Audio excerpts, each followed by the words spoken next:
there, and welcome to the discipline of discipleship, where we learn about some of the disciplines of being a disciple. This week I want to focus on worldliness and how important it is for us as Christians, as true disciples of Jesus, to be able to separate ourselves from the things of the world. It's a very challenging subject. This is because the lines and the boundaries have become blurred over so many years. It's almost like the things of the world have seeped through into the life of the church.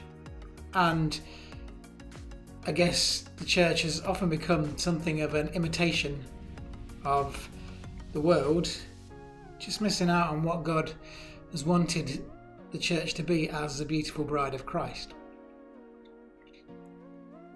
A disciplined disciple separates themselves from the things of the world. What fellowship can a man have with demons? What fellowship can the world have with true Christians? You know that verse that it says we're called to be in the world, but not of the world. We still have to live in the world, but it makes us evaluate every single thing that we do. How controlled and how worldly are we? What are the desires of the world that we chase after and want more than anything? One of the challenging things that we have here at the Refresh Centre is a desire to see some of the things of the world and to separate ourselves from them.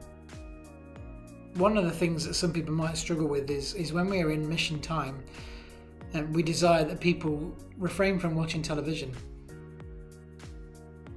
Hard, it seems, and often we get accused of being legalistic with that, but we have seen so much that people get involved in watching that can just pollute and damage the mind. I want to challenge us all that what is it that we're putting through our eyes into our mind, and how godly, how honouring is it to him? You see, I was challenged many years ago that I was asked to not become obsessed with football. It was an idol in my life at the time, and God clearly spoke to me and said, you must set yourself apart from that. Now, I was pretty obsessed with watching everything and being a true follower of my non-league team at the time. And God, in his generosity, about 2 months after I committed to not following them anymore, the club actually folded. And I think that was God being generous to me. He'd seen that I'd removed that idol from my life, and by coincidence, God incidence, he'd removed that idol from me. But he is jealous for us, and he doesn't want to share our attentions with the world. And yet we become obsessed with the things of the world and just bring them into the church life. I do often wonder about our evangelistic tactics and the way that we try and bring people into the church. We often use carnal, worldly means. Remember though, how is it that we can attract people to a life of separation from the things of the world if we're just obsessed with the world ourselves?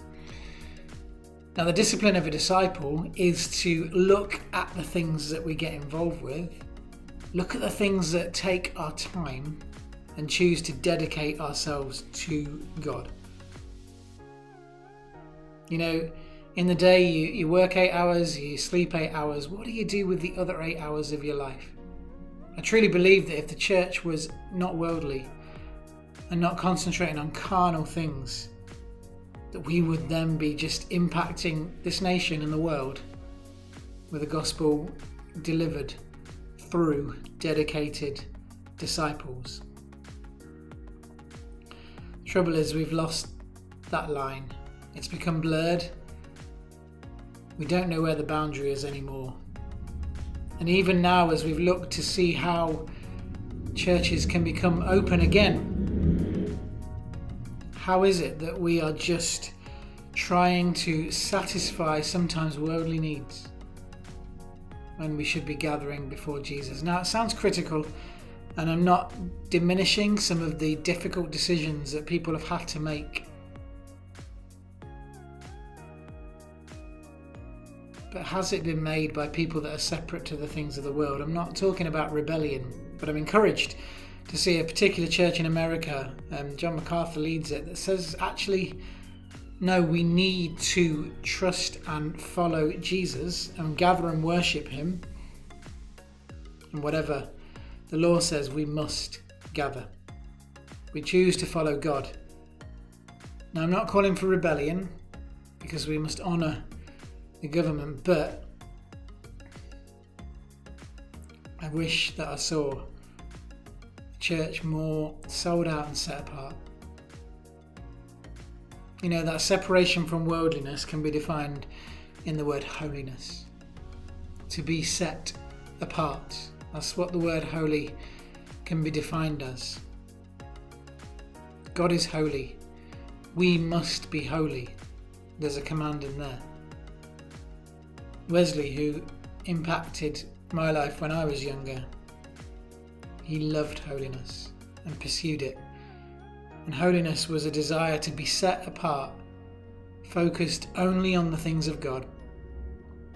Now, I come to this not as one who is doing everything right in that area, but with a desire to separate myself from worldly, deceitful ways.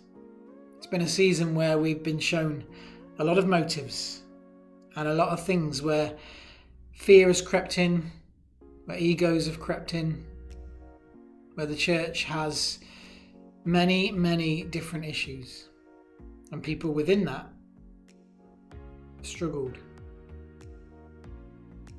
But God is refining, and he's bringing a pure and holy people, undefiled, lacking deceit, and set apart for the things of God. My question is where do you sit? How set apart are you? What do you choose to do to desire to be 100% committed to the things of heaven and separate from the things of the world? What dominates your time? Have you ever thought of making a timetable where you say, I sleep 8 hours, I work 8 hours? What do I dedicate my time to? I'm encouraged by some members of our team that have been recently saying, I just want to be people of one book, dedicated to the Word of God and not allowing anything of the world to hinder them, even setting themselves apart and separating themselves from unhealthy relationships. We can all learn from that. After all, we don't want to pollute ourselves with unhealthy things. We want to be holy, set apart to be used for the glory of God. A disciplined disciple considers holiness and a separation from worldliness constantly. Holiness is definitely a discipline of a disciple.